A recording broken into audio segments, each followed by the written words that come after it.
একাধিক হাদিসের দ্বারা এই কথা প্রমাণিত যে আখেরি জামানায় আসমান থেকে হযরতে ঈসা আলাইহিসসালাতু ওয়াসসালামের অবতরণ করার পূর্বে আল্লাহ রাব্বুল আলামিনের তরফ থেকে এক মহা মনীষী হিদায়াত প্রাপ্ত বান্দার বহি প্রকাশ হবে, আর উনি হবেন ইমাম মাহদী আলাইহির রিজওয়ান।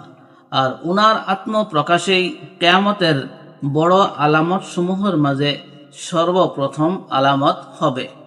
কিন্তু উনার পূর্বে বহু মানুষে ব্যক্তিগত হিসাবে নিজেকে মাহদী বলে দাবি করবেন, আর সকলেই হবে মিথ্যুক বা কাযযাব মাহদী।